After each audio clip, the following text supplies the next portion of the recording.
저번에는 다른 학생들이 먹었던 이제 간담체, 이제 팬크레아스 캔서도 얘기했고, 이번에는 이제 멀티플 트라우마.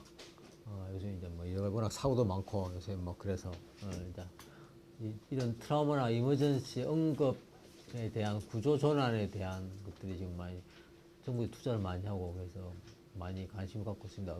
그래서 지금 이제 응급학과, 외상외과 이런 것들이 외국 같은 경우에는 많이 발달. 우리나라는 아직까지 좀 발달이 덜 된 부분이에요. 아직 우리나라는 원래 지리학적으로 자연재해나 사고가 별로 없는 나라예요. 우리나라는 화산도 없고 끼케야 태풍, 홍수 그 정도지. 우리나라는 지진도 없고 일본하고 틀려서 화산이나 이런 것도 없고 그래서 이런 거에 전통적으로 좀 둔감하다고 그래야 되나? 그래서 사람들이 관심이 좀 덜 된 측면인데 요즘에 이제 뭐 산업화 이런 것, 나중에 데이터 나오고 산업화 이런 것 때문에 여러 가지 산업재해 이런 게 굉장히 많아요. 그래서 뭐 교통사고, 대표적인 교통사고나 여러 가지 운수사고, 대량 인명 살상이나 그런 경우가 많은데 그럴 때 상황에서 우리 병원만 같은 경우에도 환자가 이런 중증 환자들이 20명이 몰려온다. 그럼 마비가 돼. 아무것도 못해. 사실은. 그 정도 시스템이 안 갖춰 있고 의사도 부족한 상태에 있기 때문에 그런 것에 대해서 기본적인 지식을 갖고 있는 게 도움이 될 겁니다. 그래서 중증 화산 이게 이제 로키라는 영화, 그 이제 필라델피아인데 그런 중증 환자들 치료를 하다가 환자들이 중증 환자들 특징은 들어올 때는 거의 뭐 사실은 그래갖고 사겠나 하는 환자들도 태어날 때는 멀쩡하게 나가는 게 특징이에요.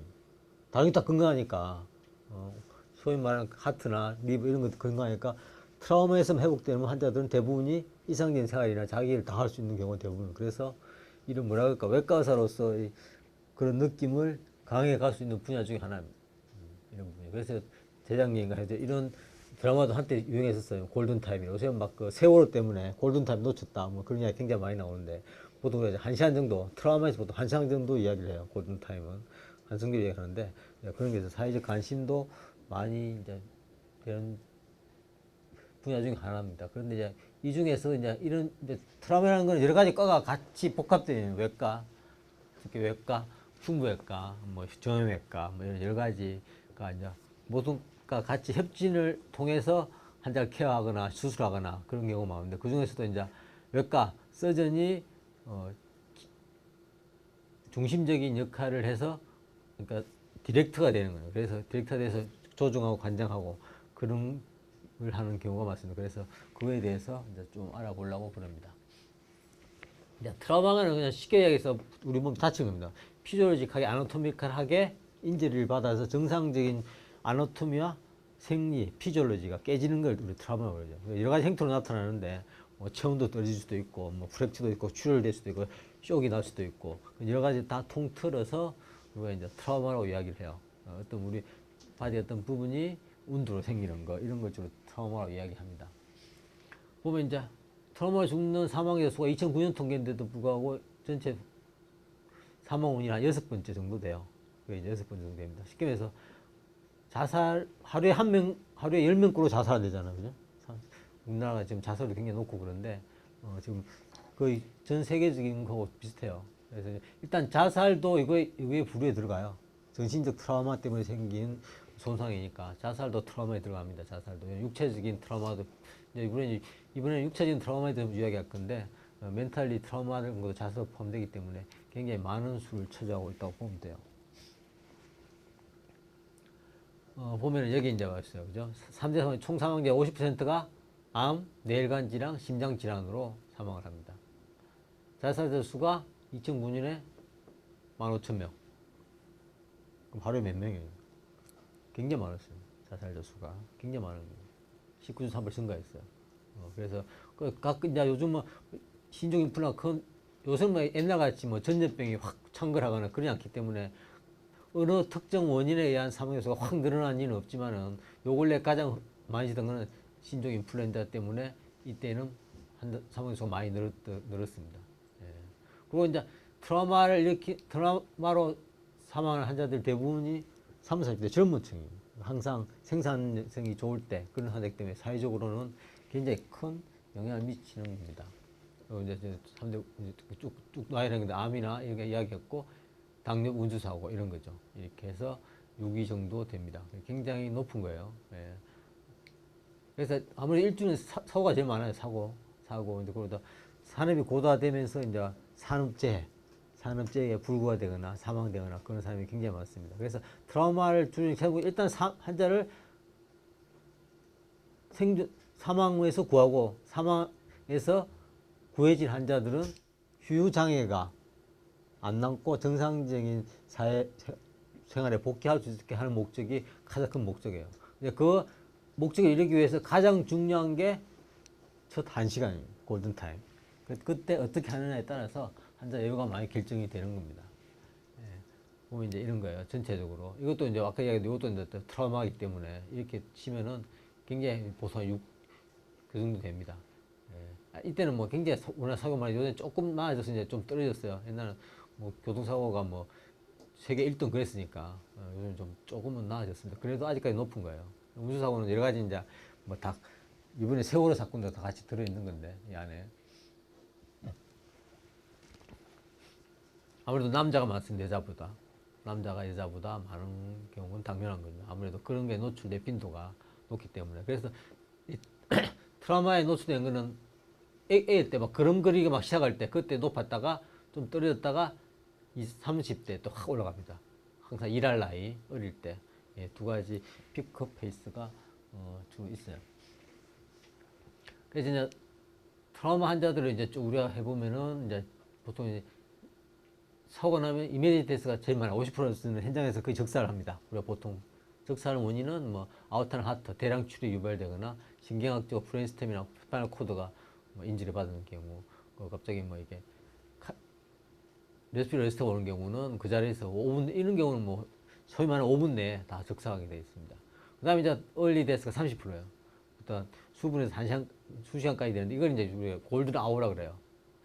골든 타임이라고 골든 아워라 그러는데 보통 이걸 이제 우리가 이제 1시간 근처 이렇게 잡습니다. 이 분류에 속하는 환자들은 대부분 이런 환자, 출혈성 환자들이 많아요. 예, 서브두랄, 에피두랄, 헤마토마, 배 쪽은 리버나 스플리나스레이션 뒤쪽에 이제 다시 이야기할 거고, 숨을 헤모스락션, 뉴모스락션, 숨을 제대로 못 쉬는 경우가 30% 포함됩니다. 그 다음에 이제 후에 레이트 데스는 20%. 이거에서 모탈리티는 넘겼는데 휴장에서 인펙션이나 물도감폐로 해서 sepsis로 주로 사망한 한 20%예요. 크게 이 프로포션 나오는 겁니다. 사실 이쪽 부분은 손댈 수가 없고 손대기가 힘들어요.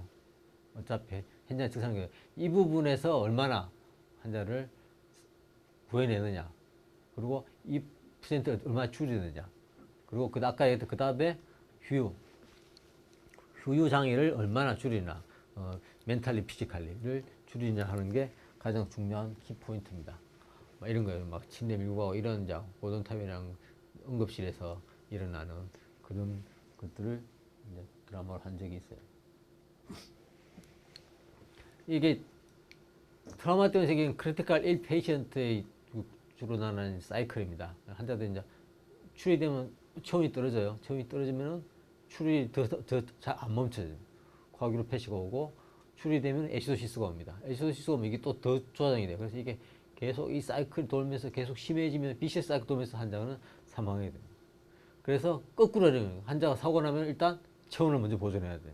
그리고 출혈을 줄여야 되고, 체온을 유지하면 애시도시스도 호전이 됩니다. 그래서 우리가 뭐 일단 사고 났을 때 일단은 환자들이 출혈이 많이 되면 우리 몸속에 따뜻한 피가 나가는 거에 체온이 떨어지고, 대부분 야외에서 생기는 사고이기 때문에 보통 뭐 아주 진짜 더운 여름 아닌 경우는 다 체온이 떨어지게 돼 있어. 그래서 가스 잘 감싸고 출혈이 안 되게 이런 하는 걸 지키는 게 굉장히 중요합니다. 초치료에서 제일 처음 환자를, 그러니까 사고난 필드에서 일을 하는 사람들은 이제 이렇게 큰 카테고리로 나눌 수 있어요. 이게 환자들이 중요한 게 병원 오기 전에 키워도 굉장히 중요합니다. 병원에 와서는 환자가 타키포니아 같은 걸 호소하는 거, 이걸 빨리 교정해 줘야 되고, 이거는 이제 환자들을 이제 빨리 분류를 하는 겁니다. 어떤 게 중환이고 중환이고, 병원이라는 데는 선착순이 아니에요. 중환 환자의 상태에 따라서 환자의 순서가 결정되는 거예요. 나이 많다고 그런 것도 아니고, 중환 빨리 응급을 요하는 환자가 가장 먼저 치료를 받아야 돼요. 그래서 환자가 여러 가지 뭐 의사와 환자 환자의 커뮤니케이션도 중요하고 이송도 굉장히 중요합니다. 그리고 여러 가지 시술도 중요하고 수련 여러 가지 이제 이렇게 그리고 끝나서는 이렇게 여러 가지 휴 장애를 할 수 있는 재활을 어떻게 할 수 있냐 그런 것들에 대한 그 총체적으로 해서 이런 시스템이 갖춰져야 돼요. 트라우마. 그렇기 때문에 굉장히 돈이 많이 들고 투자만큼 효과가 안 나온 것 중에 하나입니다. 그래서 우리가 이제 선진국과 후진국을 구별하는 가장 대표적인 기준이 이거예요. 트라우마 시스템이 얼마나 잘 되어 있는가. 트라우마 시스템이 잘 되어 있는 건 대부분 선진국입니다. 그래서 안 그런 나라는 대부분 후진국이 대부분이에요. 그래서 후진국 같은 경우는 사고가 나도 대량 인멸 사상이 일어난 경우가 굉장히 많아요. 우리나라 아직 지금 경계선상에 있어요. 경계선상에 있어서 아직까지는 좀 더 개선해야 될 부분이 굉장히 많아요. 아까 이야기한 대로 이제 환자가 트라우마가 발생했습니다. 그래서 이제 필드에서 일어난 일입니다. 뭐 빨리 이제 뭐 우리 같으면 119나 이런 데 연락하겠죠. 119 환자 가서 환자를 이제 빨리 하고 이제 오버 트리지드 어셉트블이라는 게 조금 과하게 예를 들어서 아주 중증이라는데 아주 중증으로 분류해도 이거는 크게 미스테이크가 아니라는 이야기예요. 왜? 트라우마 환자는 우리가 보지 못한 인저리가 생길 수 있어요. 그러니까 이건 봤는데 그냥 급하거나 이런 게 해서 놓치는 경우가 있기 때문에 그런 것까지 감안해서 한 단계 더 높게 분류를 해도 괜찮다는 이야기입니다. 그래서 프리호스피탈 케어라는 건 대부분 얘기는 이제 119나 응급구조사 요즘에 이제 가끔 가다가 의사들이 이제 타 있는 경우가 많은데 그런 사람들에서 이루어지는 겁니다. 계속 이동하면서 병원과 메디컬 컨트롤 팀하고 계속 커뮤니케이션하고 프로토콜 따라 움직이고 그 드라마 예능에 보면은 무슨 119 타고 막 가서 구조하는 그런 그런 거 있잖아요. 그런 거 비슷한 하는 겁니다. 여기서 앉아서 의사는 계속 지시하고 구조사 다니는 사람들은 계속 그에 따라서 환자 상태 계속 모니터하고 그러면서 병원 오는 겁니다. 병원 오는 게 이제 뭐 헬리콥터로 오는 경우도 있고 뭐 이게 버스로 오는 경우도 있고 뭐 대부분 119로 오는 경우가 대부분이에요. 그래서 이런 옮기는 과정에서 골든 타임에 내에서 병원을 옮기는 게 굉장히 중요합니다. 환자의 예후를 위해서는. 그래서 이제 옮기고 병원을 옮기는 겁니다. 옮기고 병원에서 이제 팀업 불출연 아까 얘기한 대로 뭐 정형외과, 심경외과, 외과, 뭐 간호사, 응급구조사에서 해서 이러합니다. 그래서 이제 그 중에서 이제 중구난방이 되면 안 되니까 서전이 중간에서 디렉터 역할을 하는 게 굉장히 중요합니다. 그래서 우선순위를 정하고 각각 전체적으로 파악해서 전체적으로 환자 어떤 상태 파악하고 수술 여부를 결정하고 그게 가장 중요합니다. 그다음에 이제 마지막에 이제 재활, 여기서 회복되는 게 이제 재활이죠. 재활을 함으로써 이제 휴장이나 이런 것들을 어느 정도 줄이거나 정상적인 트라우마를 우리가 적극적으로 임하는 이유는 이런 사람들이 정상적인 퇴원해서 정상적인 일상생활에 자기 생활에 복귀하기 위해서 이런 거 하는 거예요. 열심히 했는데 정상적인 생활이 안 되고 그러면은 사실은 효율이 많이 떨어지는 겁니다. 그래서 가장 중요한 건 이겁니다. 재활을 해서 환자가 정상 자기 일에 할 수 있는 게 중요합니다. 근데 이니셜 매니지먼트 가장 귀에 눈에 딱 들어오는 게 A, B, C, D 이런 거죠. 에어웨이 킵하고 숨쉬게 하고 서큘레이션을 좋게 하고 뉴럴로지 컨디션이나 디스빌리티를 판단하고 외부 환경에 대한 익스포저에 대한 컨트롤하는 그런 겁니다. 대부분의 환자들은 이제 어쿠트 환자들은 히스토리가 안 돼요. 히스토리가 안 되죠. 정신이 없기 때문에. 그래서 대권 119나 여러 가지 경로를 통해서 상처나 이런 걸 보면서 역으로 어떻게 트라우마를 당했는지 그런 것에 대해서 역으로 추적을 할 필요가 있습니다.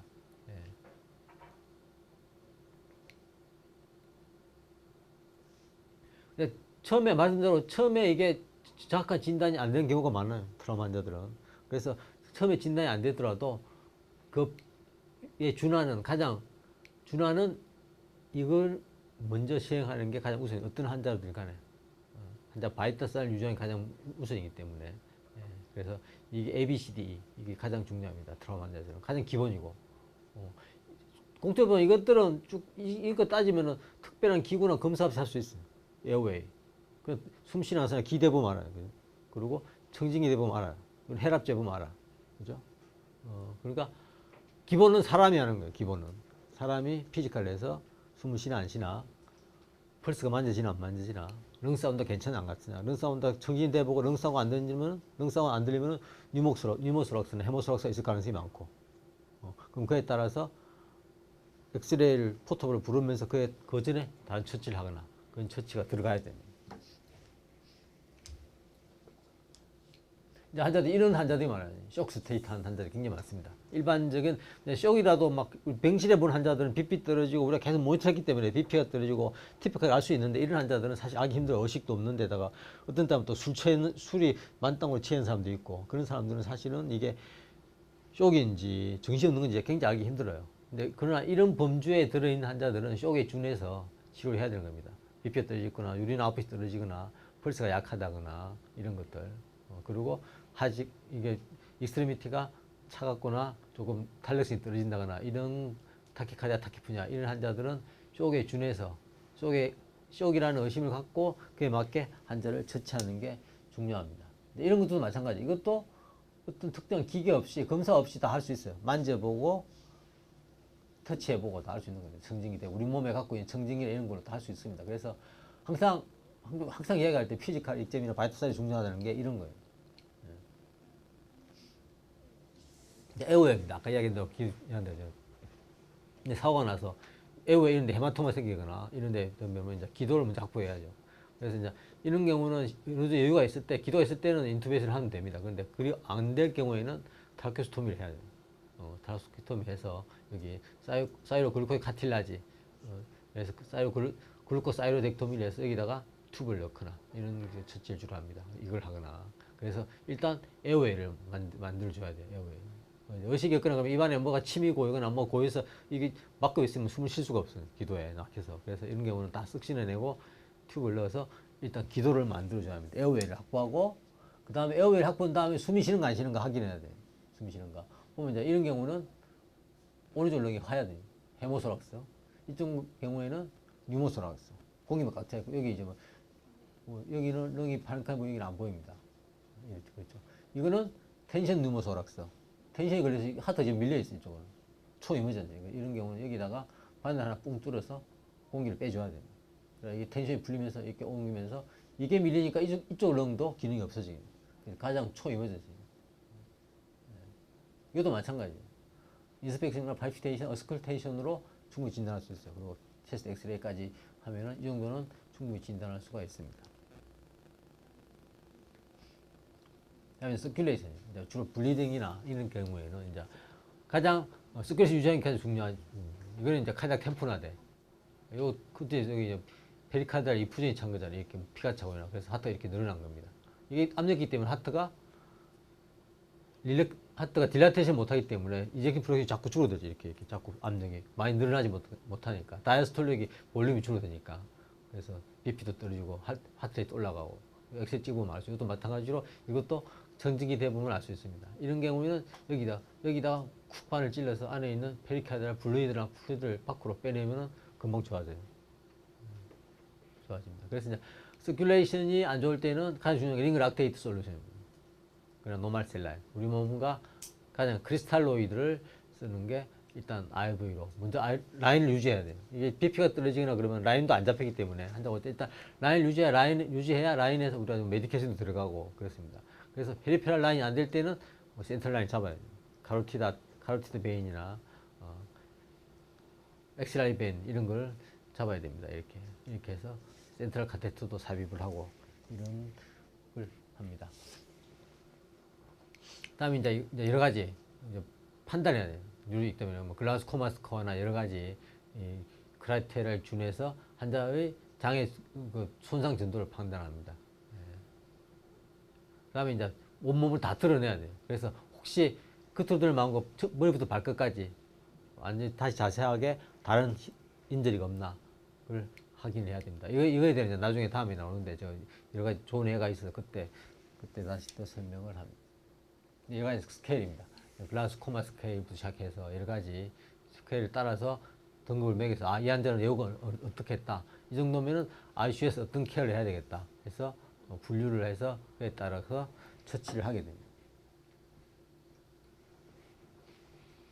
다음에 이제 소라식 트라우마가 우리 몸은 가장 면적 많이 차는 게 가슴하고 배. 그래서 가장 트라우마가 많습니다. 그래서 전체 환자 20-25% 정도가 가슴 쪽에 트라우마가 있고, 아까 옛날 빨리 죽는 경우는 시키면서 심장이 직접적으로 손상을 받은 경우, 챔버 디스럽션이나 카드 아우터 다이젝션 이런 것 등으로 그냥 손상받는 순간 그 자리는 적사하게 돼 있어요. 그리고 얼리 데스는 에어웨이 옵스트럭션이나 텐션 누목 소각자 메시브 헤몰리지나 카약 템퍼러 같은 경우는 이제 이런 경우는 얼리 데스예요. 이런 경우에는 우리가 처치만 잘하면은 골든 아워 내에 처치만 잘하면 환자를 살릴 수 있습니다.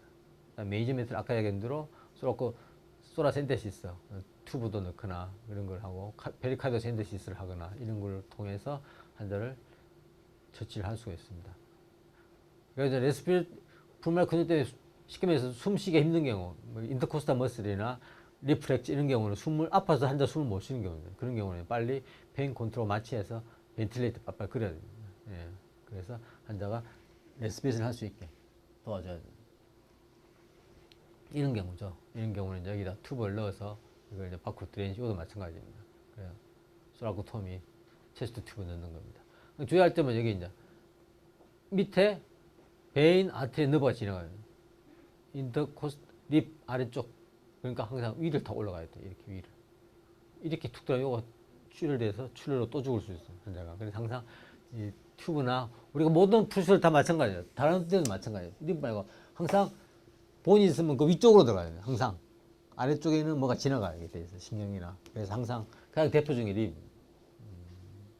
그래서 본 위를 타고 올라가요. 항상 이런 거 할 때는. 뭐 프로시저를 할 때는. 다음에 이제 업도미널 트라우마입니다. 보통 이제 교통사고나 뭐 총상, 우리나라에 총상이 별로 없기 때문에 주로 교통사고가 많고, 이것도 마찬가지. 대부분 이제 인트라 업도미널 헤몰리지나 비세랄 할로 비스쿠스의 퍼포레이션, 페리토나이티스 이런 경우가 가장 많죠. 네, 그렇습니다. 그래서 어떤 경우는 단순히 그냥 출혈이 있는 경우는 스플린이나 리버가 가장 많이 손상을 받는데, 그런 경우는 어떻게 할 건지, 수술할 건지 말 건지를 해야 되고, 뭐 할로 비스쿠스 터질 경우는 비세랄 부분에서 무조건 수술해야 되죠. 이거는 페리토나이티스니까. 그런데 솔리드 오간, 리브나 스플린 이런 쪽 인정을 받을 때는 수술할 건지 수술 안 하고 치료할 건지에 대해서 결정을 해야 됩니다. 이런 것들이 이제 서전의 몫이에요. 이런 것들. 그리고 그렇게 되는데 진단하는 과정에 예전에는 뭐 CT가 없었을 시절에는 다 피지컬이나 히스토릭 중에 요즘은 CT를 찍으면 대부분 다 알 수 있어요. CT를 찍으면. 근데 환자 바이탈이 안 좋은 환자를 진단하겠다고 CT실에 막 가서 30분씩 끌면 환자 그 사이에 어레스트가 나게 돼 있어요. 그래서 그에 대한 어떤 처치를 할 건가 굉장히 중요합니다. 그래서 바로 응급실에서 CT 없이도 진단된 환자들은 굳이 CT 찍을 필요 없어요. 해물지는 같은 거는. 환자 바이탈이 안 좋을 때는. 그래서 바이탈이 괜찮을 때는 CT를 찍어서 진단하지만 바이탈 안 좋을 때는 바로 수술실로 데리고 가서 바로 수술해야 됩니다. 그런 판단을 잘 해야 돼요. 이건 굉장히 드물지만 굉장히 유중해요. 스토막, 디오드나 펜크라스 이런 것들. 주로 펜크라스는 안전벨트가 있어서 안전벨트 윗부분하고 스파인하고 이 스파인이고 펜크라스 이렇게 지나가요. 아니면 이게 뚝 되면 중간에 넥이 탁 끊기게 돼요. 프랙처. 그래서 보통 펜크라스 주로 프랙처라 이야기를 해요. 프랙처라고 이야기하는데 인절이를 이야기하지만 프랙처라 이야기합니다. 디오데넘이 터지는 경우. 디오데넘은 이제 이게 고정된 우리 장기 중에 유일하게 렉툼하고 디오데넘이 니트로페드 오간이 붙어 있어요. 그래서 이게 터지는 경우가 무브를 하지 않기 때문에 고정되어 있는 조직이기 때문에 빵 때리면 터지는 경우가 있어요. 가끔. 예, 다음에 이제 이게 상자 같은 경우는 이제 총으로 맞아서 그냥 칼에 찔린다거나 이런 경우에서 인절이 올 수가 있습니다. 아까 얘기한 이제 솔리드 오간 인절입니다. 스프리얼 리버 가장 많아요. 블런트나 브레이트 트라우마 때문에 주로 일어납니다. 진단 아까 얘기한 대로 피지컬 익점하고 배가 부른다거나 그리고 CT나 필터 라비지 바늘 찔러서 피가 나온 거 확인하면 되고요. 그래서 가장 중요한 건 바이타 사인. 바이타 사인이 괜찮을 때 이런 걸 할 수 있어요. 아까 이야기한 대로 치료는 수술할 건지 말 건지 결정해야 됩니다. 이 정도면 이렇게 이제 이게 리버가 라스레스 받은 경우인데 이런 경우는 수술할 건지 아니면 일단 인터벤션 같은 걸 헤파틱 아트리의 베인을 막아서 출혈을 좀 줄여볼 건지에 대해서 결정을 해야 됩니다. 여기 이제 스플린 찢어졌습니다. 여기 피 나오고 있어요. 여기. 이런 경우 어떻게 치료할 건지 바로 수술할 건지 아니면 좀 바이탈이 괜찮으면 좀 두고 보고 할 건지를 결정을 해야 됩니다. 이런 거예요. 이제 트라우마 환자들은 해서 할로비스 오간이 인절이 있느냐 없느냐 두 개로 나누고 이렇게 해서 그레이드에 따라서 수술할 거냐 말 건지를 쭉쭉 결정을 해서 치료를 하게 됩니다. 그래서 가장 이런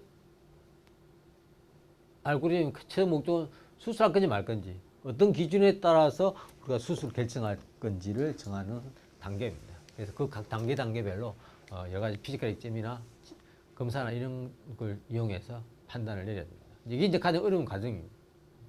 수술할 건지 말 건지 애매한 경우가 많기 때문에.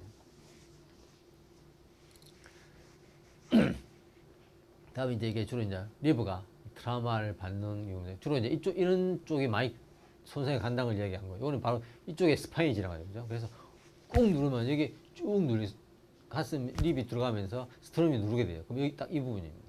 그래서 2분, 3분 사이가 많이 깨지고 이쪽은 트라우마를 받으면 여기가 가장 돌출된 부분이에요. 그래서 뒤쪽은 붙어 있고 아래쪽은 흔들었는데 이 중간 지점이 가장 여러 가지 역학에 서 가장 많이 손상을 받는 부분입니다. 이 부분들이. 그래서 대부분 이 부분들이 가장 많이 손상을 받아요. 간 손상을 보면, CT를 보면은.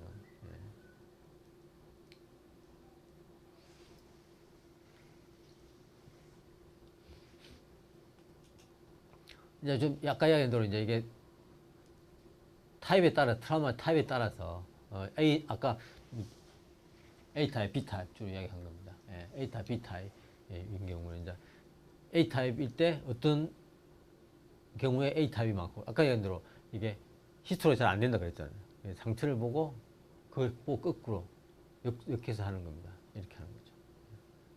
주로 이제 아까 얘기한 대로 이 경우는 차사고가 많고 이 경우는 뭐 떨어지거나 이것도 뭐 차사고인데 앞에 직접 정면으로 박았을 때 이런 경우는 가장 많습니다. 그래서 뭐 크게 중요하지 않아요. 중요하지 않는데 이런 메커니즘에 따라서 하면은 혹시 동반 질환을 추측하는데 조금 도움이 될 수가 있어요. 아까 얘기한 대로 이쪽 부분이 가장 많습니다. 그죠? 이 뒤쪽 부분이 제일 많아요. 25% 제일 많고 여기 레프트 아테리오 역시 좀 그중에서 좀 기준 높고 이렇습니다. 이런 분포로 가장 손상을 많이 가게 됩니다.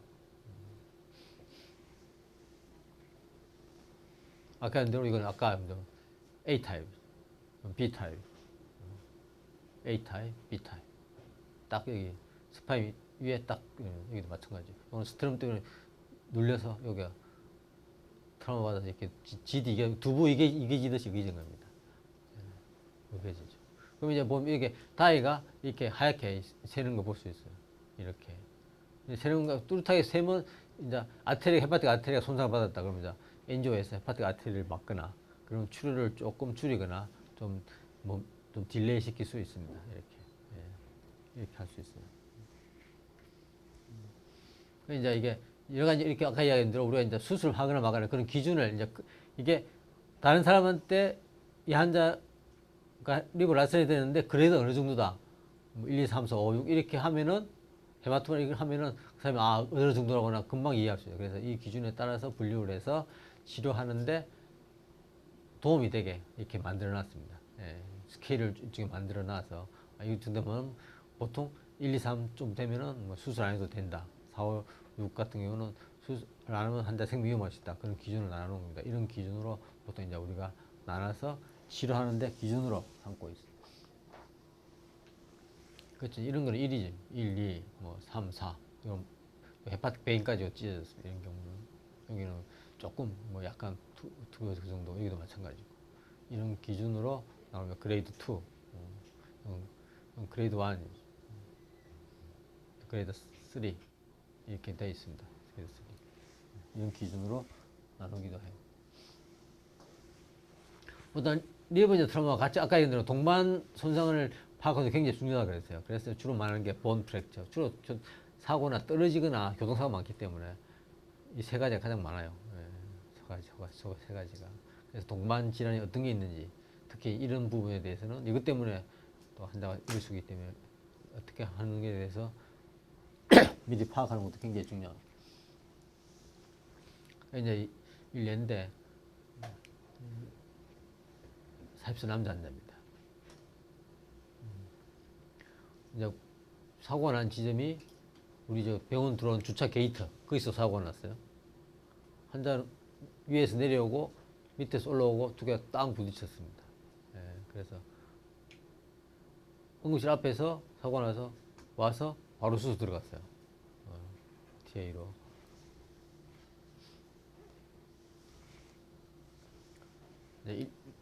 바로 들어왔습니다. 이렇게 해서 들어와서 10분 뒤에 B표 떨어졌어요. 소초에서 떨어지고 C라인 잡고 바로 수술 들어갔습니다. 이제 CT하고 BP 바이탈 스테이블 후에 지금까지 딱 50분 걸렸습니다. 50분에 CT 찍고 진단을 하고 보니까 리버 라세션이 있고 스커 프랙처, SH, 서브듀럴 헤머리지, 멀티플 립 프랙처, 본 프랙처 모든 조인트는 다 부러졌어요. 예. 그래서 거기서 노티가 되고 40분에 바로 수술 들어갔습니다. 그러니까 딱 1시간 20분 걸렸어요. 수술 들어갈 때까지. 예. 예. 그래서 수술하고 이런 환자였습니다. 근데 그래도 오른쪽으로 거의 다 나갔어요. 이쪽 다 나갔어요. 거의 다리가 새는 것도 보이고 이쪽이 다 나갔습니다. 이렇게 사진 보니까 뭐 뱃속에 더하는 동반 손상은 없어요. 그래서 이제 해부 페리토니움입니다. 그래서 오른쪽 간을 자르고 수술한 450분 걸리고 팩셀 126파이터 들어갔어요. 팩셀 그리고 PLT나 다른 FFC가 179파이터 들어갔습니다. 이렇게 대양 수술을 하면은 환자는 DIC 오게 돼 있어요. 계속 불이 되기 때문에. DIC가 와서 간을 잘라도 계속 피가 나요. 그래서 간을 자른 그 단면에 꺼져 패킹을 놓고 나와서 배를 닫고 나왔습니다. 소위 말해 이걸 말하는 이제 이게 데미지 컨트롤 서저리라고 그래요. 그러니까 일단 가장 위급한 걸 컨트롤 해놓고 세컨 룩으로 수술하기 위해서 거기다가 세컨 룩 수술을 하고 처음에는 가장 손상이 되는 부분만 컨트롤하고 나오는 겁니다. 이 환자한테 가장 중요한 건 브리딩이거든요. 그래서 브리딩을 DIC 때문에 더 이상 조정이 안 돼요. 그래서 그런 경우에는 거기다가 패드를 빽빽하게 우리가 이제 브리딩 컨트롤에 가장 중요한 거는 패킹이 제일 누르고 패킹하는 게 가장 효율적입니다. 그래서 누르고 나왔어요. 그래서 3일 후에 다시 들어갔어요. 예. 그래서 이런 경우 운도가 안 덮여지지 않습니다. 그래서 그 다음 사진을 보면은 이렇게 해놓고 나왔죠. 이렇게 배 열고 여기다 넣고 튀어나와 있고 이제 피는 계속 이쪽으로 나오는 겁니다. 이렇게 수술하고 나니까 처음에는 2시간마다 한 파이트씩 피가 났어요. 첫날은. 근데 그 다음 되니까 4시간마다 한 파이트 피가 나더니 3일째 되니까 피가 하루에 한 2파이트 정도밖에 안 들어갔어요. 그래서 3일째 다시 수술했어요. 여기 그죠? 이렇게 양육축으로 들었습니다. 그래서 POD 3일째 세컨더리 데미지 컨트롤 운동 클로즈를 할 계획을 하고 다시 수술 들어갔어요. 그래서 두 번째 수술했습니다. 브링 컨트롤 다시 하고 이리게이션 씻어내고 다 잘라내고 나머지 정리하고 이때는 수술이 뭐 별 오래 안 걸립니다. 운도 닫고 이렇게 수술 끝내. 지금 여기다 이제 패킹이 끄져 막 있었던 거죠. 그 끄질 다 끄집어내고 보니까 피가 별로 안 나요. 그래서 이제 여기서 최종적으로 브리딩 컨트롤 한 번 더 하고 배 닫고 수술을 끝낸 겁니다. 그 이후에 이 환자는 이제 뭐 각종 뭐 수술 다 하고 뭐 머리는 수술 안 하고 뭐 흡수돼서 안 하고 정형외과 수술 다 하고 한 3개월 만인가 퇴원했어요. 3개월 만인가. 3개월 만인가 걸어서 퇴원했어요. 그래서 15일째 팔려고 CT를 찍었어요. 이 환자. 아까 그 환자니까. 수술하고 나서 왼쪽에 많이 커져 있습니다. 이쪽은 더 이상 출혈이나 다른 뭐 큰 문제는 안 보여요. 다음에 이제 이제 주로 많이 우리가 흔히 접하는 게 이게 화상이다, 화상. 화상 중에서 사람이 많이 죽는 거는 이날레스 인절이에요. 흡입 화상 때문에 질식해 죽는 거예요. 불에 타 죽는 환자 별로 없어요. 불에 타 죽는 쉽게 해서 불이 나면 불에 타 죽는 환자는 몇 명 안 돼요. 100명이 죽었다. 그럼 불에 타 죽는 환자 한두 명밖에 없고 나머지는 다 흡입 화상이에요. 이날레이션 뻔을 입어서. 그러니까 2003년에 대구에서 지하철 사고가 났어요. 11년 전인데 190명이 죽었어요. 192명. 부상 100명. 대부분이 흡입 화상으로 죽은 겁니다. 흡입 환자 보니까 대부분 이제 뭐 이렇게 유독 가스를 마셨기 때문에 거름이 마스크 입주에 거름이 많이 있어요. 그래서 이제 그 당시 지하철은 지금 지하철 같이 안 그렇고 지금 노래방에 있는 의자 그런 것들이 지하철 의자였어요. 이렇게 라이트 갖다 대면 확 타면서 연기 올라오는 그런 거였어요. 그래서 이 사고 이후로 지하철 의자가 다 바뀌었어요. 내연, 그러니까 불이 안 타는 걸로. 오선 같은 거 뺀질뺀질한 거, 그쇠 같은 것도 있고, 그 이호선 같은 것도 그 불이 안 타요. 그 손잡이도 마찬가지고. 그 당시에도 그 부가티는 다 타요. 그래서 이 위로 바뀌었어요. 지하철. 여기 지하철에 있는 내장재가. 그래서 이런 것들 때문에 다 의자, 손잡이 다 악성가스 나오고 다 유독가스입니다. 이것 때문에 192명의 사람이 죽었어요. 이 당시. 대부분이 중환자가 한 100%가 이날레스 인질이에요. 허비 손상을 갖고 있어요. 왜 그런 거죠? 이런 단계로 가는 겁니다. 이날레스 인질이 되면은 톡신이 들어오죠. 안에. 어퍼 에어웨이가 다이렉트 스몰 인질을 받기도 하고, 이 때문에 스몰 에어웨이에서는 인프라메티 메디에이터나 인파틱 플로어가 인크리스가 돼서 알베올라가 벽이 두꺼워지게 돼요. 카피라블 표면이 증가돼서. 그러면은 이대 먹어야 돼요. 그러면은 가스 교환이 안 돼요. 풀문화 이대 먹어서. 이것 때문에 환자가 죽는 거예요. 이게 호전이 안 돼서. 대부분 이날에서 인질이는. 이런 패톨로지컬 메커니즘을 갖게 되는 겁니다. 그래서 환자들이 느끼는 증상은 이런 것들이에요. 휘징이 들리기도 하고, 뭐 이게 나잘 헤어가 타 있기도 하고, 까맣게 슛도 뭐 이런 것들이 이제 피지컬 익점으로 해서 그 다음에 브론스코프로 확진을 하는 겁니다. 이제 그동안에 환자가 호흡이 안 좋거나 그럴 때는 인공호흡기로 아티피셜 벤틸레이터로 호흡을 도와주고 이런 과정. 그런데 이제 이런 것들이 일리버스블한 데미지로 벗어나는 환자들은 안 좋아지는 거예요. 환자가 ARDS로 사망하는 거고, 좀 경한 환자들은 이건 돌아와서 정상적으로 돌아가는 겁니다. 예. 그래서 나중에 이게 이날레스 인질 환자들은 사고가 나고 그 며칠 후에 사망한 환자가 급격히 늘어나요. 사망 환자가. 그래서 화상 환자의 특징입니다. 이제 이런 코스를 밟아요. 이런 코스. 불만의 처음에는 이제 어깨도 불만의 인서피션은 불만의 페일리 사인이 나옵니다. 이런 것들. 그리고 세컨드 스테이지에는 3일부터 한 4, 5일까지 증가되는 거죠. 예. 릉이 두꺼워진다는 얘기죠. 하이폭시아가 되고 여러 가지 로바 인필트가 디퓨저하게 증가되고 ARDS 비슷한 증상이 나타나는 거고, 상계에는 3일 10일까지 한 60%입니다. 그 다음에 이제 누모니아도 생기고 브론크 뉴모니아도 생기고 이것 때문에 또 안 좋아지고 ARDS로 가는 겁니다. 그래서 이런 단계를 많이 거치 대부분 환자들이. 예. 사진 지금 이렇게 이런 모양을 보이죠. 이렇게 뭉글뭉글하게 월이 두꺼워져 사진 이렇게 보이는 겁니다. 거의 뭐 하트나 거의 뭐 댄스도 비슷해. 하얀 정도가. 이러니까 가스 체인지가 될 수가 없어요. 여기도 마찬가지죠. 벌집 모양으로 되어 있죠. 이렇게 이대마가 되어 있어서 두껍기 때문에 여기도 마찬가지죠. 오토 CO2 체인지가 되지 않습니다. 이대마고 이건 ARDS. 이런 모양을 보입니다.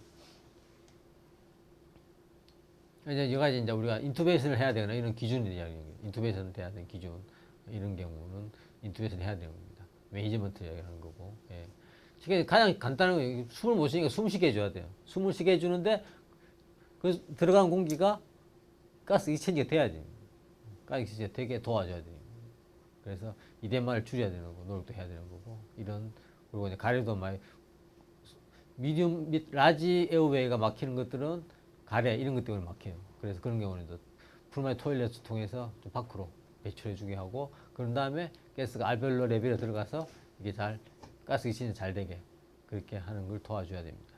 이제 이런 것들을 이제 브론스코프로 하면은 좀 더 정확하고, 그렇게 진단도 하고, 이런 것들 중간에 이물질 그런 거를 브론코스코프로 직접 빼내기도 하고, 진단 및 치료 목적으로 브론코스코프를 가끔 쓰기도 해요. 이게 이제 또 다른 케이스는 오토바이 TA입니다. 젊은 18세. 여기 이제 성수동 공사장이 넘어졌어요. 이렇게.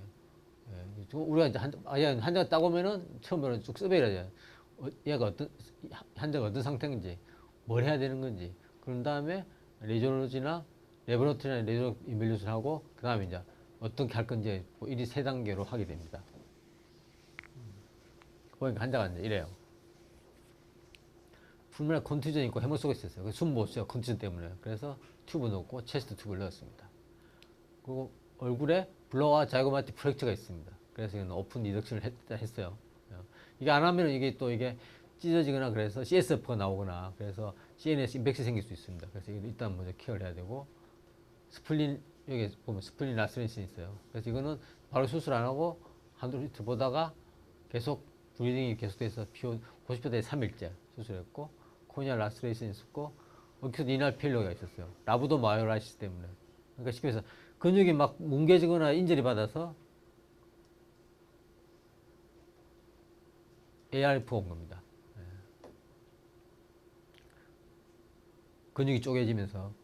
그리고 라부도 마이오라이시스가 와서 이것 때문에 온 거예요. 그래서 소변이 안 나, 어쿠트 이날 페일러가 와서 아티피셜 키드니로 조절하고, 그리고 소프트 티슈, 업세서형에서 인시전하고.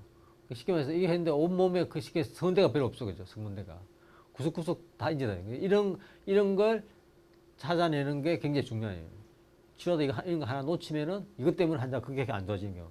이런 업세서 놔두면 이것 때문에 세비스 되고. 이 다음 얘가 이런 겁니다. 옛날에 이제 여기서 석선장 막 총을 맞았습니다. 총을 맞았어요. 여기서 총을 맞았는데 자세히 보면은 일부 간파열, 대장 천공, 오른쪽 무기 골절, 총알, 왼쪽 넓적다리 총 맞아서 골절. 쉽게 얘기해서 기적적으로 바이탈 오간 다 벗어났어요. 그죠? 이 환자는 죽으면 안 되는 환자예요. 대표적으로. 머리 괜찮고, 렁 괜찮고, 리버에도 일부 간파에 아주 마이너 인절이에요. 그런데 이 환자는 어찌됐든 여기서 문제가 돼요. 이쪽에 총알 하나 박혔는데 이걸 그냥 지나간 거예요. 이 총알이 네크로타이징 파샤이티스가 왔어요. 그래서 셉시스로 갔던 거예요. 그래갖고 이 환자를 우리나라 데리고 온 거예요. 그래서 IND하고 벤틸레이터 걸고 해서 환자가 살아난 거예요. 그 첫 번째 대장 천공이 됐는데 아니 총을 맞았다 그러면은 몇 시간 지나면 이걸 어떻게 해야 될까 이거. 가장 이상적인 처치. 콜론이 총이 맞았어. 그래서 한 10시간 지났어요. 그럼 어떻게 해야 돼? 응? 마지막을 잘라내고 문합수술 한다. 또 여기서 문합수술 했어. 소말리아가 다른 데 가서 잘라내고 붙였어. 그런데 터졌어. 터지겠지. 염증이 많은데 붙여놓으면 터지지. 그러면 이런 경우는 그게 잘못이에요. 맞고 콜로스토를 뽑아놓는 게 정답이에요. 콜로스토를 뽑아놓는 게. 맞고 콜로스토를 뽑아내는 거예요. 그래서 이게 또 터진 거예요. 그래서 이것도 다시 꾸매고, 이것도 콜로스토 다시 뽑고, 이렇게 된 거예요. 근데 이쪽에서 셉시스가 생긴 거예요. 이거. 네크로타이징 파샤이티스 때문에. 이 괴사가 생긴 거예요. 여기서. 이것 때문에 환자 셉시스가. 어디에도 셉시스가 될 만한 포커스가 없지. 여기에는. 총알, 다 골절인데 무슨 셉시스가 돼. 이거야. 이걸 놓친 거예요, 그날. 총알이 박혀 있는 거 깜빡 잊은 거예요. 얘가 들어가서 네크로타이징 파샤이티스 생긴 거예요. 그래서 환자가 그렇게 안 좋아진 건데, 셉시스가 해결되니까. 이거 보면은 좀 헬스판이 5만 개.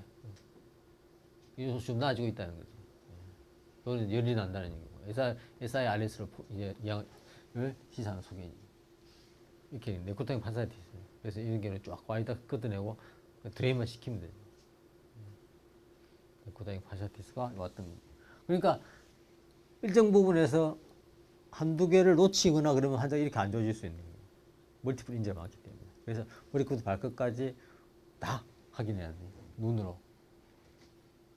아까 이제 데미지 컨트롤 서저리에 대한 이야기. 응급실에서 먼저 환자 상태가 안 좋기 때문에 수술을 사실 오래 못하게 되죠. 오래.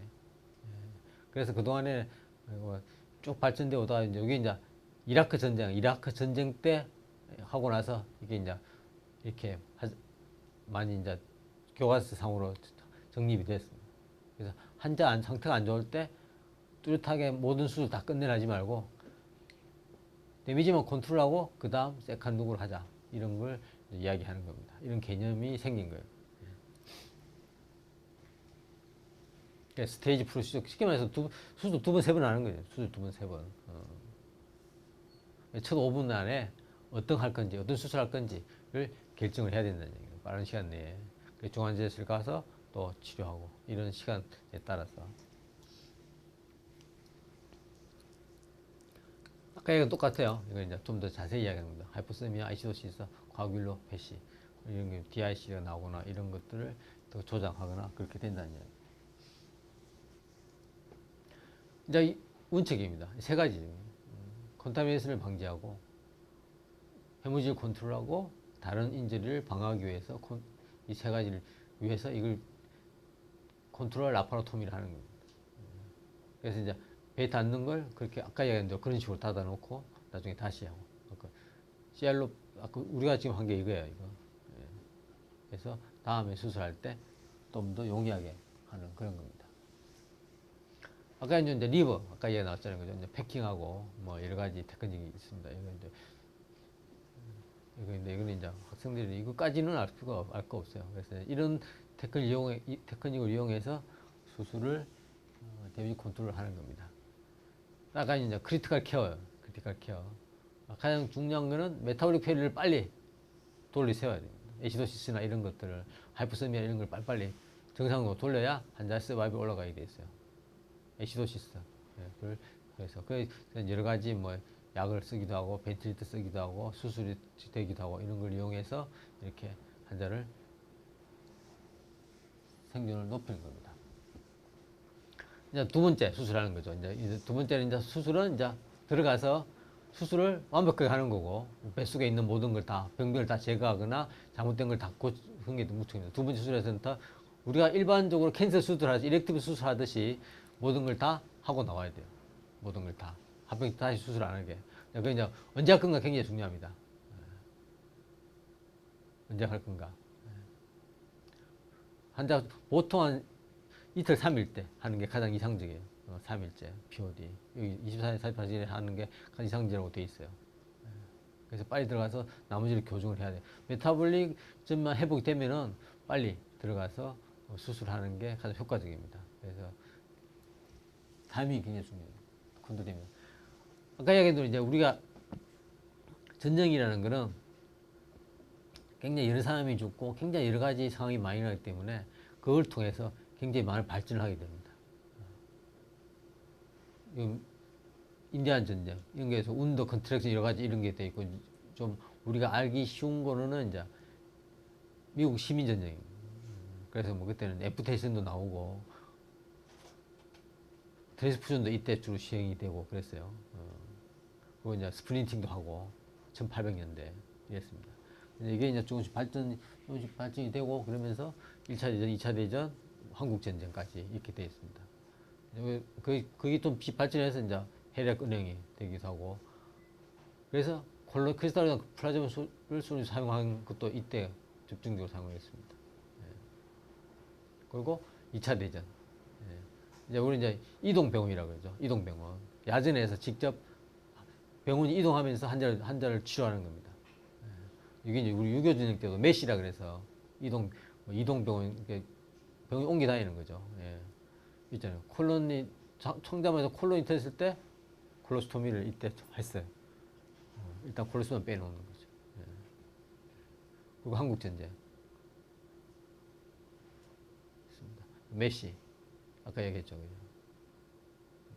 그 바스큘라 서저리가 환자가 손상받은 경우는 바스큘라 서저리에서 서로 아나스토모실에서 다리를 살리는 그런 수술도 많이 진행됐습니다. 한국전쟁 때. 이런 발달 과정이 있습니다. 그래서 베트남 전쟁, 이라크 전쟁까지. 아까 얘기한 대로 데미지 컨트롤 리서시테이션이 이때 이후로 이제 확립이 됐습니다. 이렇게. 그리고 베트남 전쟁 때 우리가 말하는 ARDS. 그래서 베트남어로 다낭능이라고 그러는데 ARDS의 메커니즘이 이때 다시 또 완전히 확고하게 됐습니다. 그래서 이제 전쟁이 한번 지나면 이게 설포닐 지금 이것도 쓰잖아. 요새 화상 치료할 때 하얀 거 이거 그때부터 쓰기 시작했던 거예요. 전쟁이 한번 지나가면은 여러 가지 이런 게 발전이 되거나 확립되기도 합니다. 이제 쭉 이야기한 대로 이제 이게 트라우마 시스템에서 서전의 역할이라는 거예요. 그러니까 지금까지 쭉 이야기한 여들 처음부터 판단하고 디렉터 역할을 해야 되는 게 맞습니다. 디렉트 역할을 하라고 돼 있는 여러 가지 이제 그래서 바이탈 헤모다이내믹스도 알아야 되고 뭐 드럭도 알아야 되고 뭐 여러 가지 많이 알아야 돼요. 예. 수술만 해서 될 일이 아니고. 예. 그래서 이런 걸로 특화된 사람이 응급의학과나 외상외과 선생님들이 주로 이런 걸 합니다. 외상외과. 그래서 이제 외과에서는 주로 간이 찢어지거나 그런 경우가 많기 때문에 이제 간 수술하는 사람들이 이런 쪽으로 주로 많이 들어가 있고 그렇게 해요. 대표적으로 이런 겁니다. 아까 얘기했던 후진국과 선진국 차이라 얘기했어요. 재작년인가 아시아나 비행기가 샌프란시스코에 불시착해서 비행기 다 탄 겁니다. 그죠? 이때 3명이가 죽었어요. 3명. 한 명은 구하러 오는 차에 치여서 죽고 2명이 죽었는데, 그래서 이제 3명이 죽었는데 이게 이제 아까 얘기한 대로 만약에 이런 일들이 무슨 베트남이나 파키스탄 이런 데서 이런 일이 일어났다 생각해봐요. 많이 죽었을 거예요. 많이 죽을 수밖에 없어요. 미국 샌프란시스코 일어나기 때문에 3명만 죽은 거예요. 그리고 이제 그 일하는 그 비행 기장이나 이런 사람들의 역할도 굉장히 컸어요. 이렇게 배가 못 나오면 다 타서 죽는 거거든요. 아까 얘기한 대로 이날레시 인저리 때문에 환자들이 굉장히 인명 손상이 많았을 거예요. 안에. 그런데 이렇게 못하죠. 이전에 다 나왔다는 이야기. 3분 내에 몇 번씩 다 타기 전에. 이분이 그 승무원인데 차라리 순서대로 다 이렇게 내리게 하고 뭐 기장도 그렇게 있지만 기장의 지시에 따라서 한 다음에 다 내려왔던 거잖아요. 그래서 굉장히 중요한 거예요. 이번 세월에도 마찬가지. 이런 사람들은 인터뷰 보면 그래요. 그냥 머리에 생각이 나서 사는 게 아니고 그냥 자동적으로 몸이 따라가더라. 그러면 자동적으로 트레이닝이 되어 있기 때문에. 뭐 이 상황에서 이렇게 해야 되겠다 그런 상황이 아니고 이게 뭐 당연히 그냥 매뉴얼에 따라 쭉 움직이도록 이야기를 했어요. 그래서 인명 손상이 최도 줄어들어요. 이제 외과 사람은 이렇게 큰 칼 옆에 차고 호령하는 사람이 아니고 큰 칼 옆에 차고 호령하는 사람이 아니고 이런 디렉트 같은 역할을 하는 사람이 돼야 됩니다. 그래야 이런 트라우마 이런 대량 손상에서는 효과적으로 대처할 수가 있습니다. 그래서 서전이라는 거는 이게 뭐 수술하는 사람이 아니죠. 서전이라는 건 서지컬 테크닉과 메타볼리즘과 뉴트리션을 같이 알아야 되는 거고 서전은 서지컬 테크닉 베이스드 온 더 바이오직 베이스에 따라서 서지컬 테크닉을 가진 사람입니다. 그래야 이런 상황에서 정확한 판단과 정확한 처치를 할 수 있습니다. 예. 2시간인데 뭐 1시간 딱 50분 했네요. 이 정도만 해도 충분해. 트라우마에 대해서는 거의 다 했으니까 아까 이제 비장이나 뭐 간 이런 거에 대한 뭐 손상 그 전체적인 뭐 업투라는 다 같이 있으니까 중요한 거는 전체적으로 환자를 파악하는 게 가장 중요합니다. 그래서 어떻게 대처할 건가를 하는 게 가장 중요합니다. 질문.